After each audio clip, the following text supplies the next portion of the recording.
Welcome to this journey through one of the most disturbing cases recorded in the history of Virginia City, Nevada. Before we begin, I invite you to leave in the comments where you're watching from and the exact time at which you're listening to this narration.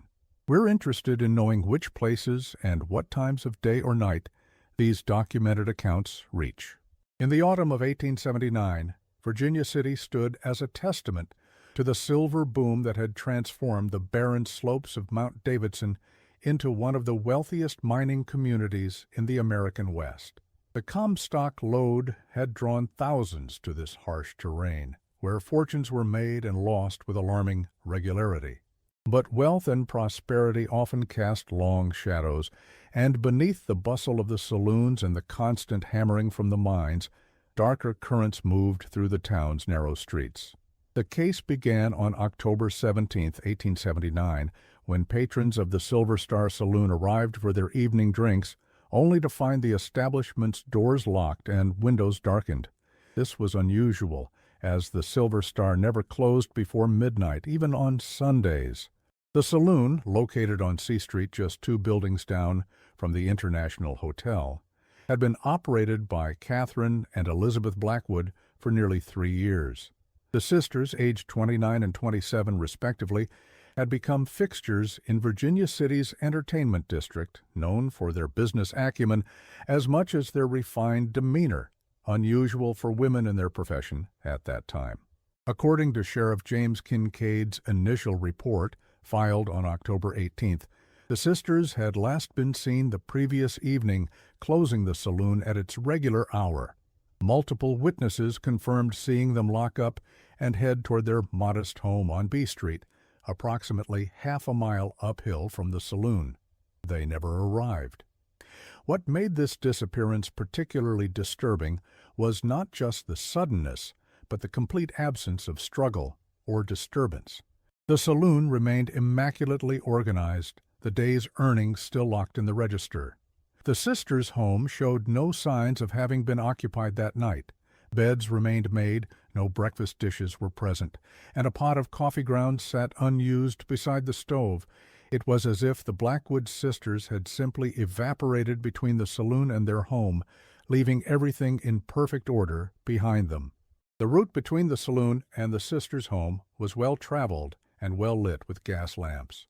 Several buildings along the way housed night workers from the mines who claimed to have heard nothing unusual that night.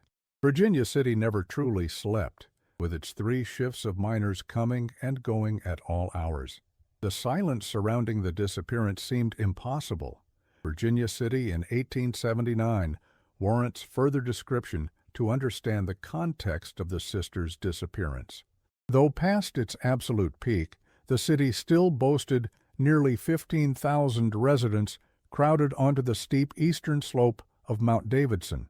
Its streets followed the mountain's contours, with A Street at the highest elevation and the lettered streets descending in alphabetical order. The main commercial thoroughfare, C Street, stretched for nearly a mile, lined with brick and wooden structures housing saloons, hotels, banks, and mercantile establishments. At night, the street blazed with gaslight, while the mountainside above and below twinkled with lamps from hundreds of residences. The social geography of Virginia City reflected the mining industry's hierarchy. The higher elevations, A and B streets, housed the homes of mine owners, superintendents, and successful merchants. C Street mixed commercial and residential uses, while the lower streets became progressively less affluent.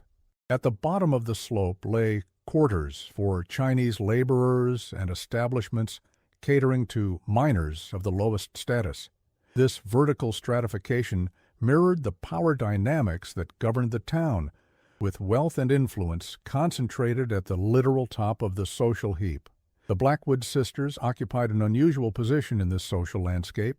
As women business owners in the male-dominated saloon trade, they stood outside the conventional hierarchies. Their establishment on C Street catered to a mixed clientele, from mine supervisors to skilled laborers. Their residence on B Street placed them physically in the upper tier of Virginia City society, though their profession would normally have excluded them from its social circles. This liminal status, respectable enough to own property in a good neighborhood, yet connected through their business to the town's rougher elements, gave them access to information across social boundaries. Sheriff Kincaid initially focused on interviewing the saloon's regular patrons. Timothy Walsh, a foreman at the Savage Mine, reported having a drink with Catherine shortly before closing time. According to Walsh, she had seemed preoccupied but not alarmed. She mentioned expecting an important delivery the following day, but provided no details about its nature. Elizabeth, meanwhile, had been seen checking inventory in the back room, behavior consistent with their end-of-day routine. Walsh's statement, preserved in the county records, included an interesting detail that initially seemed insignificant. He recalled Catherine glancing frequently at the wall clock and comparing it to her pocket watch, as if concerned about the precise time. When he commented on this behavior, she replied that timing matters more than most realize. Walsh assumed she referred to the delivery she had mentioned, but in light of later discoveries, the statement takes on a more ominous meaning. The sisters' employee, Martha Hayes, provided additional context when interviewed on October 19th. Hayes had worked as a barmaid at the Silver Star for nearly 18 months and claimed a close relationship with both sisters, particularly Elizabeth. According to Hayes's sworn statement preserved in the Story County records, the sisters had been acting strangely for approximately 2 weeks before their disappearance. Miss Catherine took to keeping the account books in the safe rather than on the shelf behind the bar, Hayes stated, and Miss Elizabeth started checking the locks twice, sometimes 3 times before leaving. When I asked if something was troubling them, Miss Elizabeth just said that it paid to be careful in a town where fortunes changed hands so quickly. Hayes also noted that the sisters had received several visits from a well-dressed gentleman whom she did not recognize as a regular patron. These meetings always took place in the sisters' private office at the rear of the saloon, with the door closed. On one occasion, Hayes reported hearing raised voices, though she could not make out specific words. When the man left, Catherine had appeared flushed and agitated, while Elizabeth remained stone-faced. Martha Hayes herself bears closer examination in this narrative. 26 years old in 1879, she had come to Virginia City from Sacramento 2 years earlier, following the death of her husband in a railway accident. With limited options for respectable employment as a young widow, she had initially worked as a laundress before being hired by the Blackwood sisters. Contemporary descriptions portray her as plain but pleasant in appearance, soft-spoken but observant. Sheriff Kincaid's notes describe her as a reliable witness, neither prone to embellishment nor unduly reticent. Hayes continued working at the Silver Star under its new ownership until 1882, when she married a clerk from the Wells Fargo office and moved to Carson City. Her later correspondence with a Virginia City acquaintance, found in the Nevada Historical Society collection, includes occasional references to the Blackwood case. In one letter dated 1887, she wrote, "I still dream of them sometimes, walking up that hill in the darkness. I wake convinced that if I had accompanied them that night, as I sometimes did, whatever happened might have been prevented, or I too might have vanished into the night." Sheriff Kincaid's investigation widened when miners reported finding a woman's ivory hair comb near the entrance to the Best and Belcher mine, one of the deepest in Virginia City. Elizabeth Blackwood was known to wear such combs, often imported from San Francisco. When shown the item, Martha Hayes positively identified it as belonging to Elizabeth. The mine was not on the direct route between the saloon and the sisters' home, raising questions about why Elizabeth might have been there. The comb's discovery location merits detailed description. The main entrance to the Best and Belcher mine consisted of a large head frame, a wooden structure housing the elevator mechanism that lowered men and equipment into the shaft, surrounded by various outbuildings containing offices, equipment storage, and changing facilities for the miners. The comb was found not at the main entrance used by most workers, but near a secondary access point approximately 50 yards east of the head frame. This entrance, little more than a door set into a stone retaining wall, led to a series of maintenance tunnels that connected eventually to the main shaft at the 200-foot level. According to mine records, this entrance was generally locked and used primarily by surveyors and maintenance crews rather than regular miners. Records from the mine superintendent indicated that no women had been officially permitted to enter the mine, but security was notoriously lax during shift changes. The mine itself was a labyrinth of tunnels extending nearly 1,500 feet into the earth, with dozens of lateral passages, some abandoned and unstable. A search party was organized, but after 3 days of exhaustive efforts yielded nothing. The mine was deemed an unlikely location for the sisters. The Best and Belcher mine merits special attention in this narrative. Established in 1860, it had produced over $38 million in silver and gold by 1879, making it one of the most profitable operations on the Comstock lode. The mine employed over 800 men across 3 shifts and operated continuously day and night. Its deepest levels reached temperatures exceeding 120 degrees Fahrenheit, requiring elaborate ventilation systems and ice cooling. Men worked stripped to the waist in these infernal conditions, emerging from their shifts drenched in sweat and silver dust. The mine was also notorious for its accidents. In 1874, a fire in the adjacent Yellow Jacket mine had spread to the Best and Belcher, killing 37 miners. The event was commemorated by a small stone marker in the town cemetery where unidentified remains were interred in a common grave. Less publicized were the numerous cave-ins, equipment failures, and falls that regularly claimed lives. The Virginia City Territorial Enterprise reported mining fatalities with such regularity that they rarely made the front page unless multiple men were killed simultaneously. One aspect of the Best and Belcher operation that received little public attention was its system of horizontal connections to adjacent mines. These passages, ostensibly created for emergency evacuation, also allowed mining companies to conduct clandestine explorations beyond their claim boundaries. Such activities, while technically illegal, were difficult to detect and even harder to prove in court. The complex geology of the Comstock lode, with its fault lines and unpredictable veins, provided convenient cover for deliberate boundary violations. As weeks passed, theories about the sisters' disappearance multiplied. Some pointed to Jacob Stern, a rival saloon owner who had reportedly made offers to buy the Silver Star earlier that year. Interviews with Stern revealed a tense business relationship, but no evidence of foul play emerged. Others suggested a connection to Wesley Hammond, a wealthy mining investor who had been seen in deep conversation with Catherine Blackwood several times in the weeks before the disappearance. Stern's establishment, the Miners' Exchange, was located 3 blocks east of the Silver Star on C Street. A German immigrant who had arrived during the early days of the Comstock boom, Stern had built a successful business catering primarily to the engineers and supervisors from the mines. His saloon featured private rooms for card games and business discussions, services the Silver Star didn't offer. According to several witnesses, Stern had approached Catherine Blackwood about purchasing her saloon to expand his operations, but she had declined his offers, the last coming approximately a month before the disappearance. When interviewed by Sheriff Kincaid, Stern freely admitted his interest in acquiring the Silver Star, citing its prime location and established clientele. He claimed his most recent offer had been amicable and denied any lingering hostility when it was rejected. Stern provided a solid alibi for the night of October 16th, with multiple witnesses confirming his presence at a mining company dinner that lasted until well after midnight.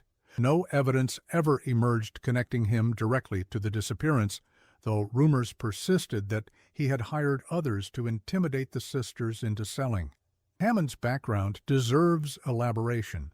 Born in Boston to a shipping family, he had arrived in Virginia City in 1876 with substantial capital and connections to Eastern banking interests.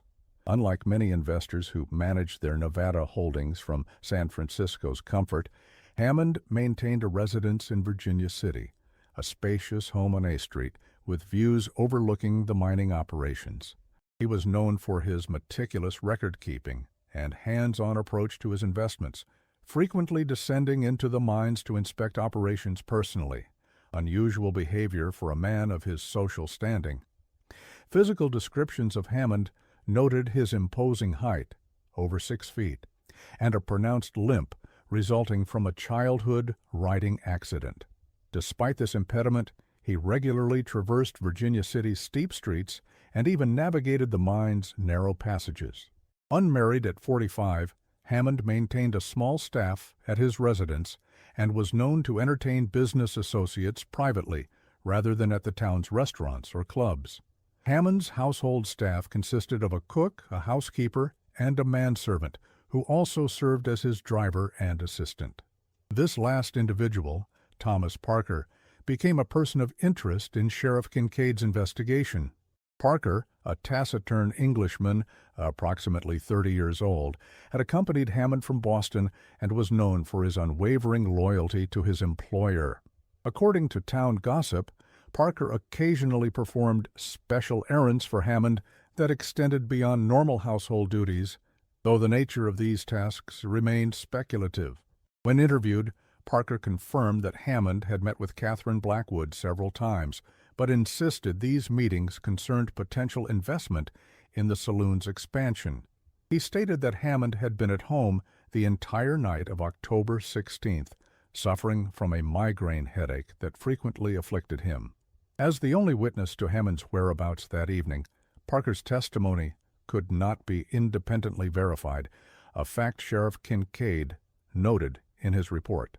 Hammond left Virginia City for San Francisco 3 days after the sisters vanished, though Sheriff Kincaid later confirmed this trip had been planned weeks in advance. When questioned upon his return in November, Hammond acknowledged a business relationship with Catherine Blackwood, but characterized it as strictly professional. According to his statement, he had considered investing in an expansion of the Silver Star, but ultimately declined. He claimed to have last seen Catherine on October 12th, 5 days before the disappearance, and denied any knowledge of their whereabouts. By December 1879, the case had grown cold. The Silver Star Saloon was sold at auction to pay outstanding debts, and new owners renamed it the Miner's Rest. The sisters' home remained vacant, with rumors spreading that strange sounds could be heard from within at night. Such tales were common in Virginia City, where mining accidents had claimed hundreds of lives over the years, leaving a community accustomed to loss and superstition. The legal disposition of the Blackwood sisters' property reveals interesting details about their business operations. The probate records, activated after 6 months of unexplained absence as required by Nevada territorial law, listed assets, including the saloon building and business, valued at $4,200, the residence on B Street, $1,800, and personal effects, approximately $900. More interesting were the liabilities, which included loans from 3 different banks totaling nearly $3,000, all taken out in the 6 months before their disappearance. The purpose of these loans was not documented, but the timing suggests the sisters had been planning something requiring substantial capital, perhaps the expansion mentioned in connection with Hammond, or preparations for leaving Virginia City. The case might have faded entirely from memory had it not been for the discovery made in April 1880 by surveyor William Prescott. While assessing an abandoned lateral tunnel in the Yellow Jacket Mine, connected to the Best and Belcher through a series of emergency passages, Prescott discovered a leather-bound journal wedged behind a support beam. The journal belonged to Catherine Blackwood. Prescott's account of the discovery, preserved in a letter to his supervisor, described finding the journal in an area that had been partially collapsed by a minor earth tremor. The journal's placement suggested it had been deliberately hidden rather than dropped accidentally. Its pages were water-damaged but largely legible, written in a neat, educated hand. The entries stopped abruptly on October 16th, the day before the disappearance. The final pages contained cryptic references to the arrangement and final payment, along with the initials W.H. Sheriff Kincaid immediately connected these to Wesley Hammond, though the precise nature of the arrangement remained unclear. More disturbing was a line that read, "E suspects must ensure silence." Earlier entries in the journal painted a complex picture of the Blackwood sisters' activities in Virginia City. Catherine wrote of information gathering at the Saloon, noting which miners spoke freely after a few drinks, which company men complained about management decisions, and which officials could be persuaded to share confidential details. She recorded stock transactions, production figures, and rumors of new strikes, alongside assessments of their reliability. The journal revealed that Catherine had developed a sophisticated intelligence network centered on the Silver Star. Bar patrons, delivery men, laundresses serving the mining camps, and even a clerk from the assay office regularly passed information to her, sometimes unwittingly. She noted which informants required payment and which could be manipulated through flattery or perceived friendship. Several entries mentioned using Martha Hayes to extract information from young miners who might be reticent around the older, more imposing Catherine. One recurring theme was Catherine's concern about her sister's wavering commitment to their enterprise. An entry from September 1879 noted, "E grows soft-hearted again, reminds me of Philadelphia incident. Must remind her what weakness cost us before." This cryptic reference aligned with later investigations into the sisters' past activities in eastern cities. A particularly revealing entry dated October 3, 1879, described a meeting with Hammond, W.H., knows more than he initially let on, claims to have recognized us from Baltimore, threatened exposure unless we provide access to our information network, countered with what we know about B&B operations in Crown Point territory. Stalemate for now, but he holds the upper hand in this community. Must accelerate plans. Hammond was located in San Francisco but denied any knowledge of the journal or its contents. Without evidence of a crime, authorities could not detain him. He never returned to Virginia City, selling his mining interests through intermediaries over the following year. The discovery of the journal reignited interest in the case, particularly among the local press. The territorial enterprise ran a series of articles examining the sisters' background, revealing details previously unknown to most Virginia City residents. The Blackwood sisters were not, in fact, sisters at all. Records from Baltimore showed no Catherine or Elizabeth Blackwood born in the years they claimed. The women had appeared in Baltimore society around 1874, establishing themselves as widows of Union officers, though no military records confirmed these husbands' existences. The Baltimore phase of their career demonstrated the women's facility for social manipulation. They had inserted themselves into respectable society through strategic, charitable donations and carefully cultivated relationships with prominent families. Their supposed status as war widows provided both a sympathetic backstory and a reason for their independence. They operated a small but exclusive boarding house for young ladies of good family, building a reputation for strict propriety and refined atmosphere. This facade crumbled when one resident's valuable jewelry collection disappeared, along with the Blackwood sisters. Though accusations were made, no charges were filed as the young woman's family preferred to avoid scandal. By the time authorities began a serious investigation, the women had vanished from Baltimore completely. Further investigation revealed that before Baltimore, women matching their descriptions had operated a boarding house in Philadelphia under the names Margaret and Anna Caldwell. That business had closed abruptly following the mysterious death of a prominent guest, though no charges were ever filed. The trail grew colder the further back investigators looked, with possible connections to similar establishments in Boston and even London. The Philadelphia incident, referenced obliquely in Catherine's journal, appeared to involve the death of Edward Hollingsworth, a banker found dead in his room at the Caldwell boarding house in 1872. Originally ruled a heart attack, the case was briefly reopened when a maid reported seeing Anna Caldwell leaving his room shortly before the body was discovered. The investigation stalled due to insufficient evidence and the disappearance of key witnesses, including the maid. The Caldwell women sold their establishment within a month of Hollingsworth's death and disappeared from Philadelphia records. This revelation transformed the nature of the investigation.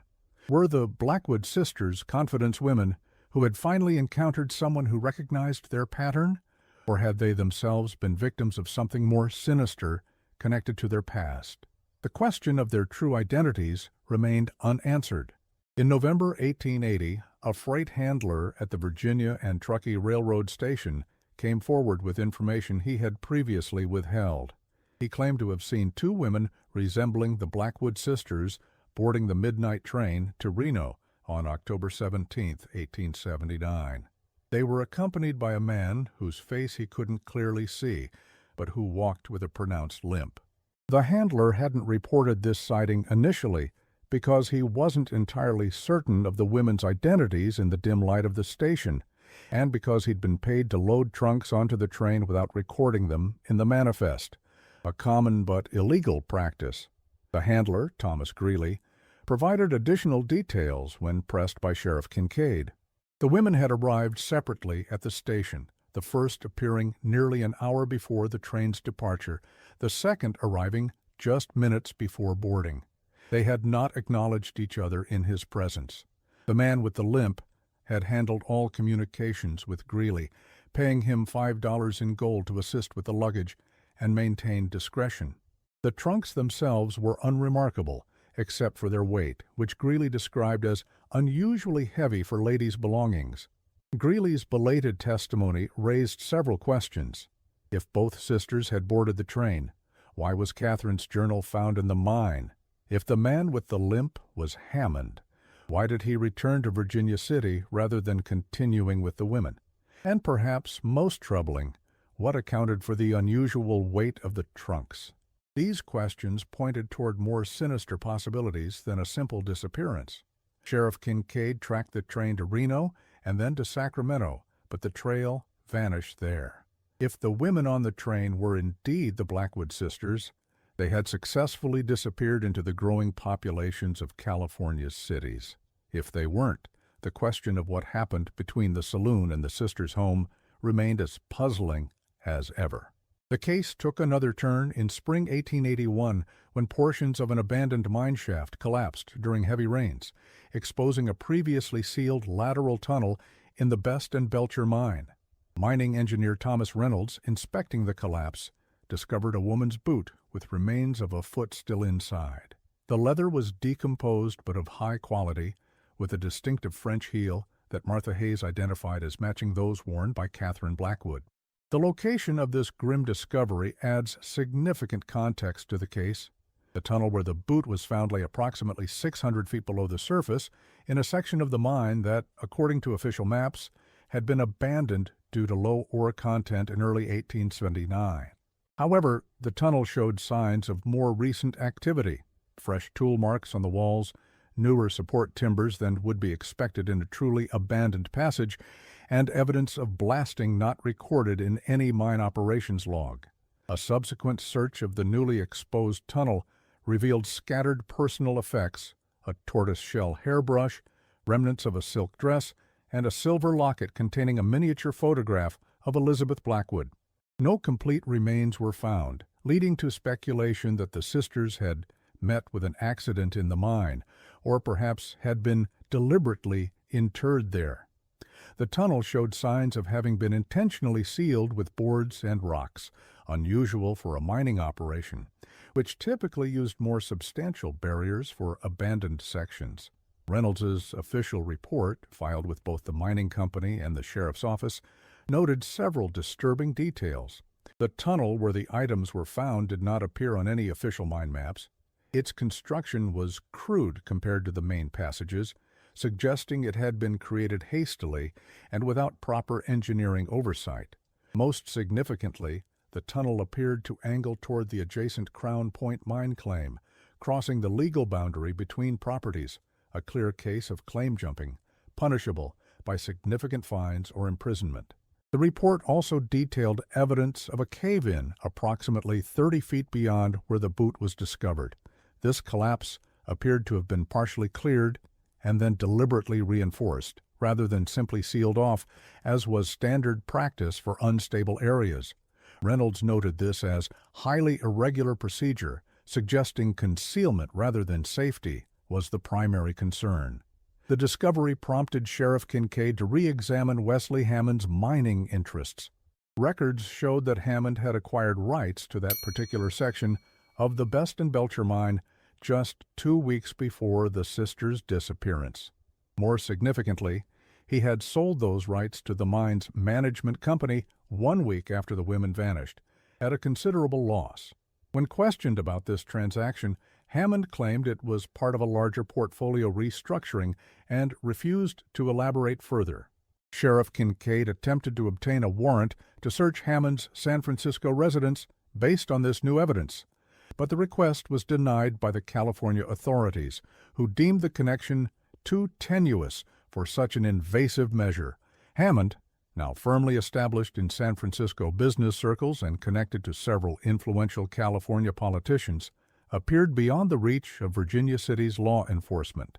By summer 1881, with Hammond beyond their jurisdiction and no clear evidence of murder despite the suspicious circumstances, authorities in Virginia City officially classified the case as unsolved. The partial remains found in the mine were buried in the cemetery with a simple marker reading Catherine Blackwood, D. 1879. No grave was prepared for Elizabeth, as insufficient evidence existed to confirm her death. The case might have ended there, becoming merely another mystery in a town accustomed to the sudden disappearance of its transient population. However, in March 1882, a letter arrived at the office of the Territorial Enterprise from a woman claiming to be Elizabeth Blackwood. The letter, postmarked from New Orleans, contained details about the Silver Star Saloon that only someone intimately familiar with the business would know. It stated that both sisters were alive and well, having fled Virginia City to escape those who would do us harm for what we witnessed. The letter referred obliquely to the incident in the lower tunnel and claimed that powerful men in Virginia City had conspired to silence the sisters after they observed something they should not have seen. The writer promised that a full account had been deposited with a lawyer to be released upon her death. No name or address was provided, and attempts to trace the letter's origins in New Orleans proved fruitless. The text of this letter, preserved in the newspaper's archives, reveals a writer torn between caution and a desire for vindication. "I write not to clear our names," the letter stated, "for those names were never truly ours to begin with. I write to ensure that what happens beneath Virginia City's streets does not remain buried forever, as they intended to bury us." The letter went on to describe witnessing 7 men sealed alive behind new timbers in a section of the Best and Belcher mine that had experienced a small cave-in. According to the writer, these miners had discovered evidence of illegal tunneling into the adjacent claim and had threatened to report the violation to authorities. Rather than risk exposure, mine management, allegedly with Hammond's knowledge and approval, had ordered the section sealed, reporting the men as having quit without notice. "My sister and I used our position to learn of this atrocity," the letter continued. "We believed we could leverage this knowledge for a new life elsewhere, away from the pattern we had established in each city before. We did not understand the depths to which these men would go to protect their interests, nor how efficiently they could make people disappear in a town built above a labyrinth of tunnels." The letter claimed that both sisters had initially planned to flee together, but Catherine had returned to the mine on the night of October 16th to retrieve documentation hidden there, presumably including the journal later found by Prescott. She never returned to their rendezvous point at the train station. Elizabeth, fearing a similar fate, had boarded the train alone, carrying what evidence she could gather in her trunk. "I write now because I believe sufficient time has passed for my safety," the letter concluded. "Catherine would want the truth known, though it comes too late for justice in this world. The men who buried her have prospered from their crimes, while she lies forgotten in darkness. I have made my peace with our past deceptions, but I cannot rest, while hers remains unacknowledged." Many dismissed the letter as a hoax, perhaps perpetrated by someone seeking to capitalize on the notoriety of the case. Sheriff Kincaid, however, noted that certain phrases and handwriting characteristics matched known samples of Elizabeth Blackwood's correspondence. Unable to verify the letter's authenticity conclusively, authorities filed it with the case records, where it added yet another layer to the mystery. The case experienced a brief revival in 1885 when a woman resembling Catherine Blackwood was reported working as a music teacher in Sacramento. Investigation revealed a superficial similarity, but confirmed she was not the missing saloon owner. Similar sightings occurred sporadically over the next decade, none leading to the missing women. In 1890, Wesley Hammond died in San Francisco after a lengthy illness. His will contained no references to the Blackwood sisters or Virginia City. His personal papers, examined by the executor of his estate, revealed extensive investments in mining operations throughout Nevada and California, but nothing connecting him directly to the disappearance. The only potentially relevant item was a small notebook containing coded entries that the executor could not decipher. This notebook was eventually acquired by the Nevada Historical Society in 1905, but remained undecoded. The San Francisco Chronicle's obituary for Hammond painted him as a successful businessman who had contributed significantly to the development of Nevada's mineral resources. No mention was made of the controversies surrounding his Virginia City operations or his possible connection to the Blackwood case. His funeral was attended by numerous mining executives and financial figures from across the West Coast, a testament to his standing in business circles despite the whispers that had followed him from Virginia City. Thomas Parker, Hammond's loyal manservant, inherited a modest sum and a small property in Marin County. He lived there in seclusion until his death in 1913, never marrying or maintaining close relationships with neighbors. According to local accounts, he refused to discuss his years in Virginia City or his service to Hammond, changing the subject whenever the topics arose. Upon his death, the property was found to contain a locked strongbox that was never claimed by any heir and eventually was auctioned for unpaid taxes. The contents of this box remain unknown. The final significant development in the case came in 1903, when renovations to an abandoned building adjacent to the former Silver Star Saloon revealed a hidden cellar room not marked on any city plans. Inside, workers discovered a collection of documents sealed in a metal box. These included property deeds, business licenses, and personal letters belonging to the Blackwood sisters. Most notably, they found a detailed ledger recording transactions with various prominent citizens of Virginia City, including several officials from the largest mining companies. The ledger contained entries written in a simple substitution cipher, which was quickly broken by a former telegrapher working with the sheriff's office. The decoded entries suggested that the Silver Star Saloon had served as more than just a drinking establishment.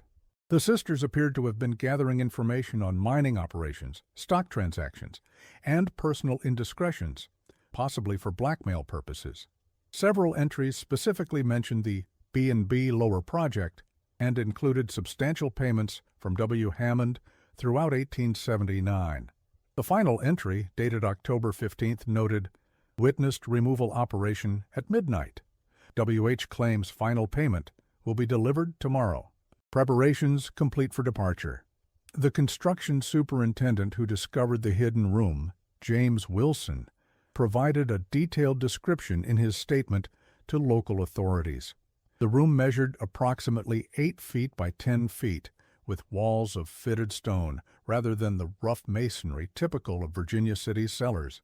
It had no windows and only one entrance, a narrow door concealed behind what appeared to be a solid wall in the main cellar. The door's hinges had been carefully designed to operate silently, and the locking mechanism could only be operated from inside the room. The space contained a small desk, a chair, and a cot, suggesting it had been used for extended observation or hiding. Most intriguing was a narrow shaft in one corner that descended at an angle toward the street. Investigation revealed this shaft connected to a small grate in the sidewalk outside the Silver Star Saloon, positioned to allow someone in the hidden room to hear conversations of patrons standing outside the establishment. Among the documents found in the metal box was a partial letter addressed to "My dearest M" and signed simply C.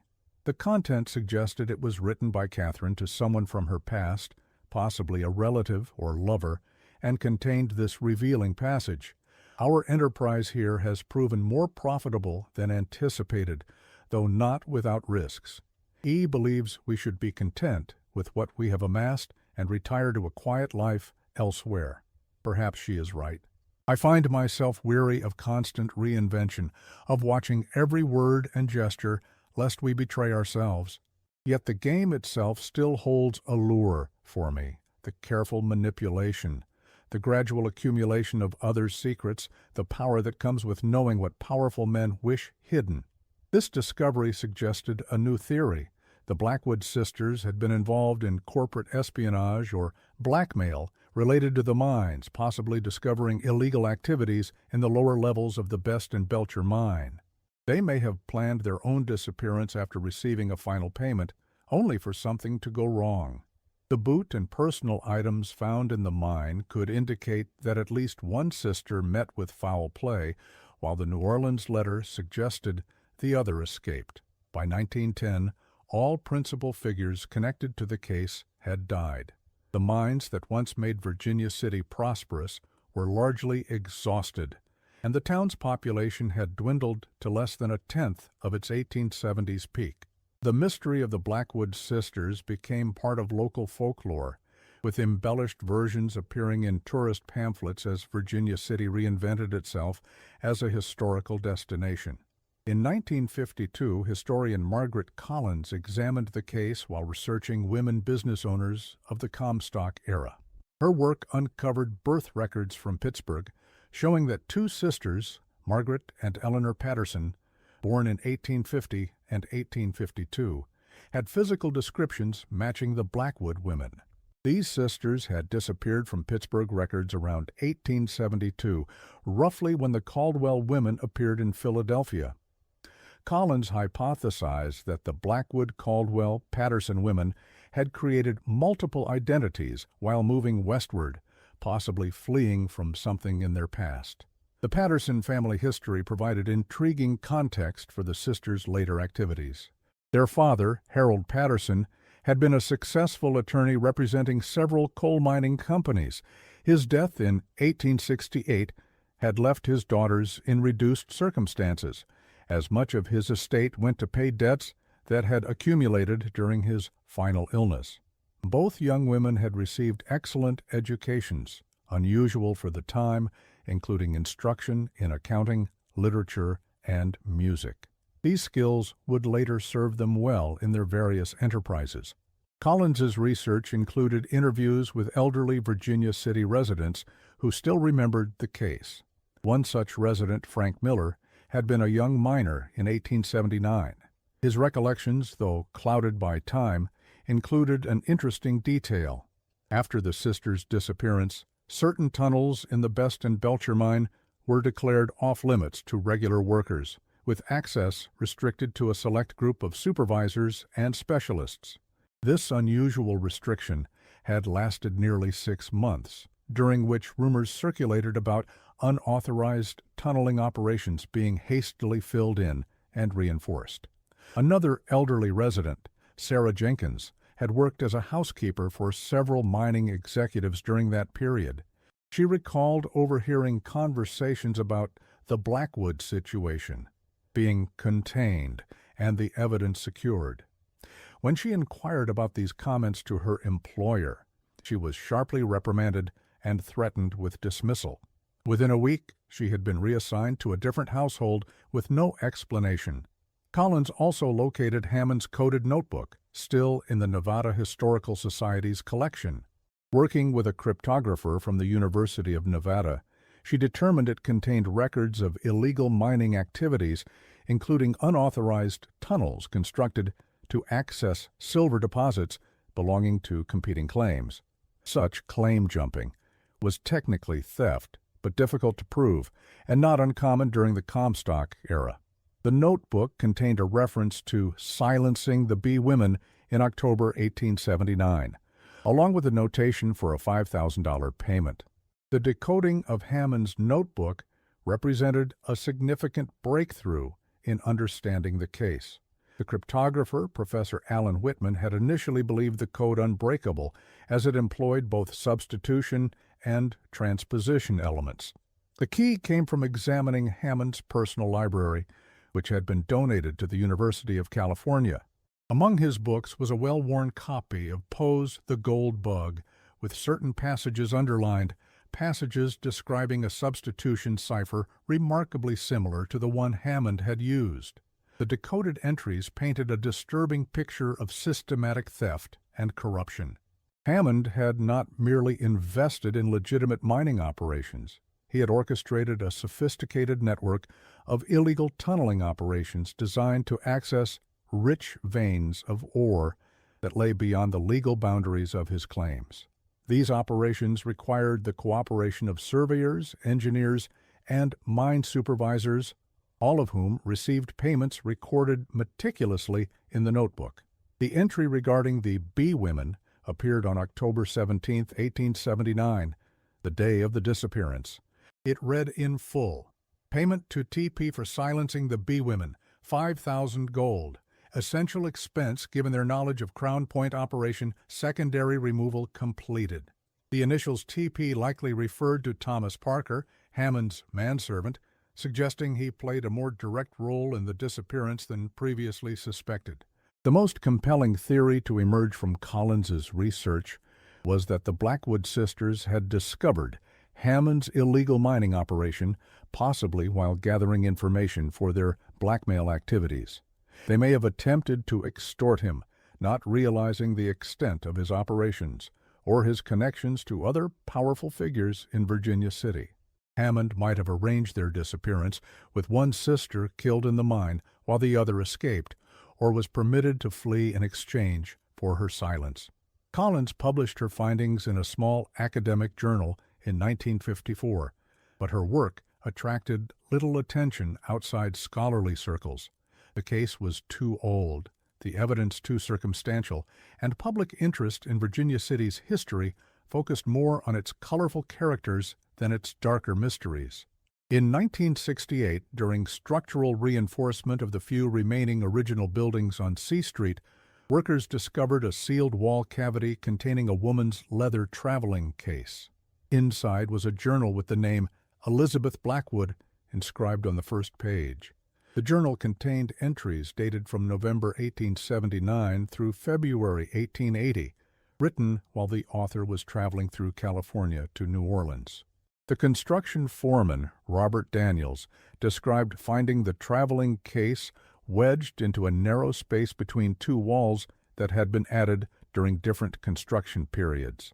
The space appeared to have been deliberately created as a hiding place rather than resulting from architectural oversight. The leather case had been wrapped in oilcloth, preserving its contents from moisture damage despite nearly 90 years in the wall. The journal described how Elizabeth had fled Virginia City after witnessing her sister Catherine's murder in a tunnel beneath the Best and Belcher mine. According to her account, Catherine had discovered that Hammond and his associates were not only stealing silver from adjacent claims, but had also concealed a cave-in that killed several miners, an incident never reported to authorities. When confronted with this knowledge, Hammond had arranged to meet the sisters in the mine under the pretense of paying them for their silence. The account of Catherine's murder was particularly chilling. Elizabeth wrote that she had accompanied her sister to the meeting point, a rarely used maintenance tunnel, accessible through the secondary entrance where the comb was later found. Hammond had arrived with Thomas Parker and two miners Elizabeth didn't recognize. The discussion had initially been civil, with Hammond acknowledging their accusations and offering a substantial payment for their silence and departure from Virginia City. According to Elizabeth's journal, the situation deteriorated when Catherine revealed she had already hidden documentation of the illegal operations in locations known only to her. She demanded a larger payment than previously agreed upon, threatening to send the evidence to mining commission officials and newspapers in San Francisco if anything happened to either sister. Hammond appeared to acquiesce, but as they were preparing to leave, he signaled to Parker, who struck Catherine from behind with a mining shovel. Elizabeth wrote that she had fled up the tunnel during the ensuing confusion, eventually finding her way to the surface through a ventilation shaft. Terrified and believing her sister dead or soon to be, she had gone directly to their prearranged contingency location, a storage room behind a sympathetic shopkeeper's establishment. There she had collected emergency funds and identification documents before making her way to the train station, where she bribed the freight handler to help her leave undetected. Elizabeth wrote that she had escaped during the confrontation and made her way to the train station, where she bribed a freight handler to help her leave town unnoticed. She had then assumed yet another identity, moving frequently for fear of Hammond's associates finding her. The journal ended with her statement of intent to create documentation of everything she knew, to be released upon her death. One particularly disturbing entry, dated November 30th, 1879, described Elizabeth's lingering trauma. "I still hear the sound of that shovel striking Catherine.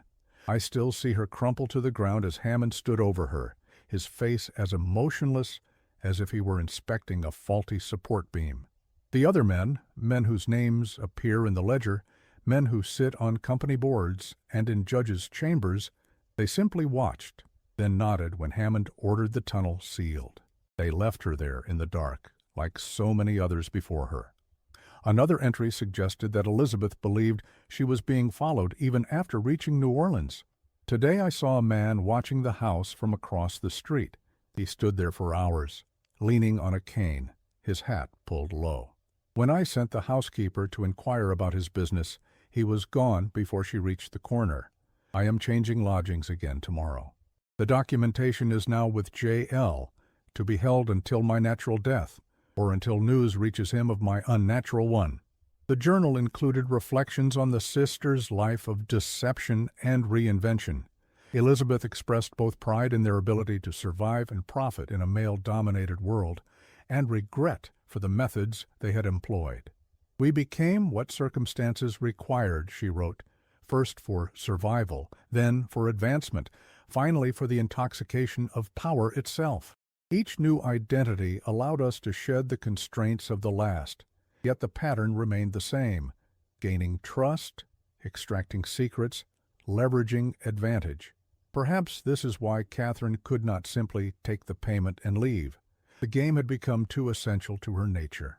The journal was examined by handwriting experts who confirmed similarities to known samples of Elizabeth Blackwood's writing, though they could not definitively authenticate it.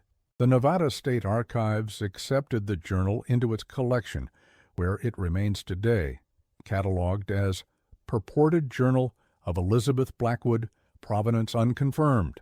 Following the journal's discovery, renewed interest in the case prompted an examination of death records in New Orleans from the 1880s through early 1900s. Researchers identified 17 women who matched Elizabeth's general description and age range, dying from various causes including yellow fever, tuberculosis, and heart failure. Without photographs or detailed physical descriptions, it proved impossible to determine if any of these women might have been Elizabeth Blackwood living under an assumed name. Similarly, efforts to identify J.L., presumably the lawyer mentioned in Elizabeth's letter to the Territorial Enterprise, yielded no definitive results. New Orleans city directories from the period listed 8 lawyers with those initials, none with any documented connection to Virginia City or the mining industry. In 1975, historical archaeologist Dr. Victor Martinez conducted limited excavations at the site of the former Best and Belcher mine as part of a broader study of Comstock mining practices. While much of the underground complex had collapsed or flooded over the years, certain sections remained accessible. In one such area, corresponding roughly to the location described in Reynolds's 1881 report, Martinez discovered evidence supporting Elizabeth Blackwood's account. Behind a collapsed section of tunnel wall, Martinez found the remains of what appeared to be a hastily constructed barrier made of timber and loose rock, unusual construction for a mine, where safety barriers were typically built more substantially. Beyond this barrier lay a small chamber containing mining tools and, most significantly, human remains. The skeletal remains of 7 individuals were identified, all male based on forensic analysis, positioned in a way suggesting they had been trapped by a collapse or deliberately sealed in. No official records existed of such a deadly accident at the Best and Belcher mine during the relevant period. Martinez's discovery lent credibility to Elizabeth's claim about miners being entombed to silence them after discovering illegal tunneling operations. The subsequent investigation also uncovered trace evidence of female presence in the tunnels. A pearl button of a type used on women's garments of the period, and a hairpin similar to those favored by fashionable women in the late 1870s. Martinez's findings were published in both archaeological journals and the popular press, bringing the Blackwood case to public attention once more. His work suggested that the sisters had indeed stumbled upon evidence of not just claim jumping, but potential murder in the mines, information that would have been worth killing to suppress, given the prominence of those involved. No further evidence has emerged to conclusively solve the case of the Blackwood sisters.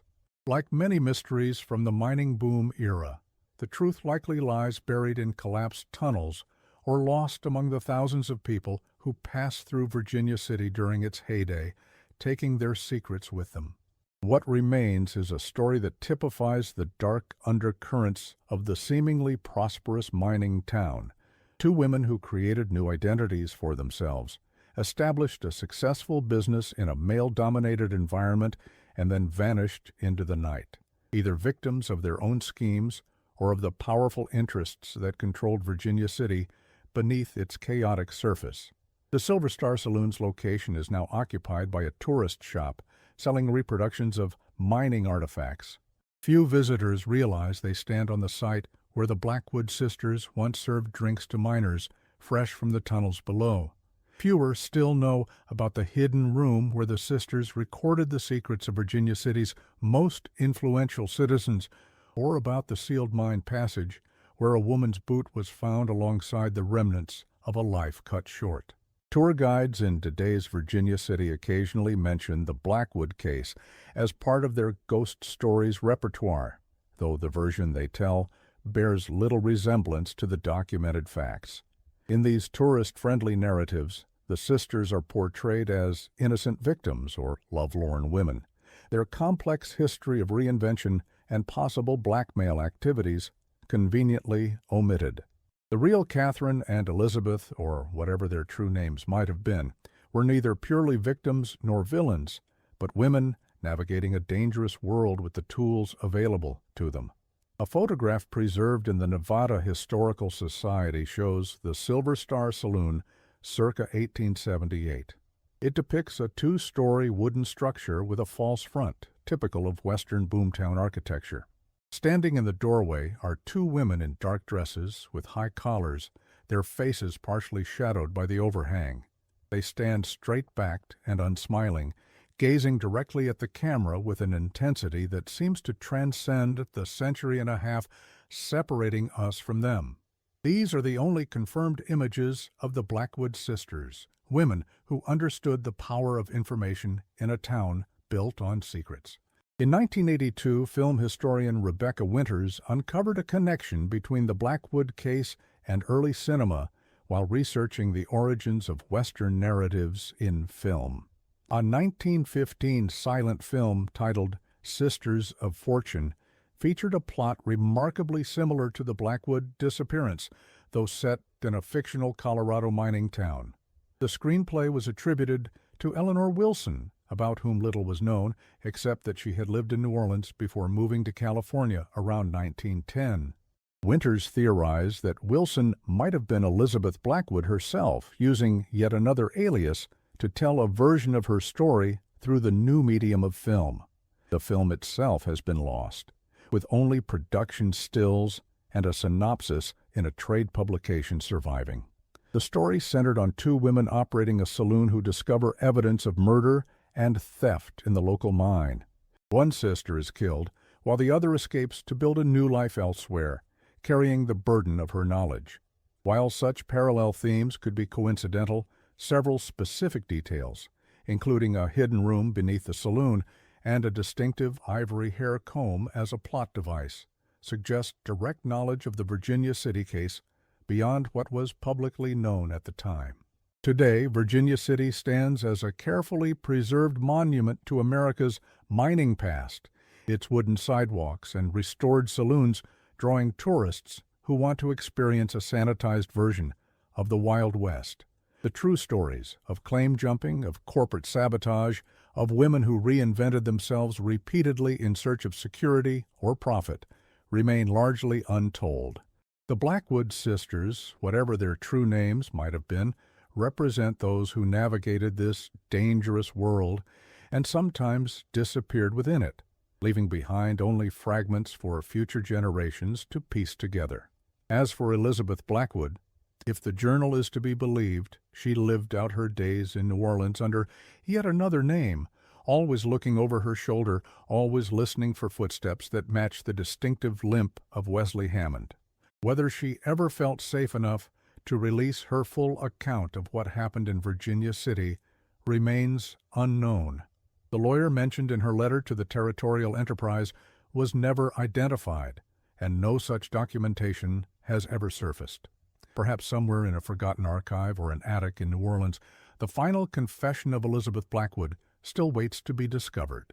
Or perhaps, like so many truths from that era, it has disintegrated with time, leaving us with only speculation about what really happened to the sisters who vanished from Virginia City on that October night in 1879. In 1998, during renovation of one of New Orleans' historic Garden District homes, workers discovered a sealed metal box in the wall cavity behind a fireplace. The box contained various documents, including a leather-bound manuscript titled The Virginia City Account and signed with the initials E.B.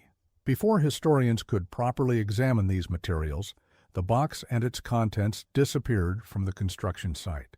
The homeowner reported the theft to local police, but no suspects were ever identified. Rumors persist in historical research circles that the manuscript contained Elizabeth Blackwood's complete testimony about the events in Virginia City, potentially implicating descendants of prominent Nevada families who continue to wield influence in the state's business and political spheres. The Garden District home where this discovery was made had been built in 1885 and purchased in 1887 by a widow named Eleanor Beaumont, who lived there until her death in 1922. City records showed that Beaumont had arrived in New Orleans from California and established herself as a music teacher to young women from respectable families. She was described in contemporary accounts as cultured, private, and somewhat reclusive in her later years.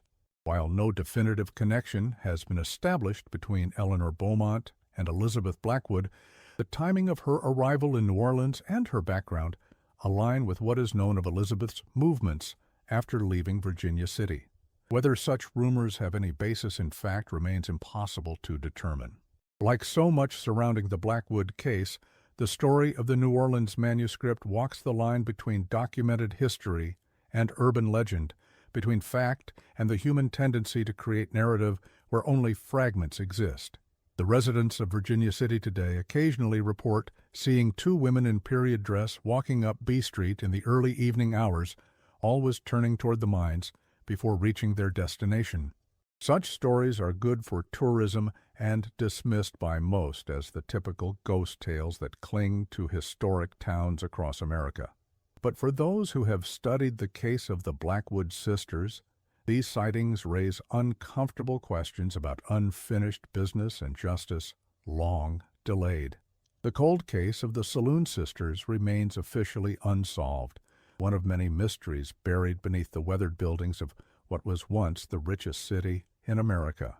Whatever happened between the saloon and the sisters' home, or in the tunnels beneath Virginia City, has been carried into silence by time, and by those who had reasons to ensure the truth never emerged. In Virginia City, as in many boom towns of the American West, some stories were never meant to be told in full.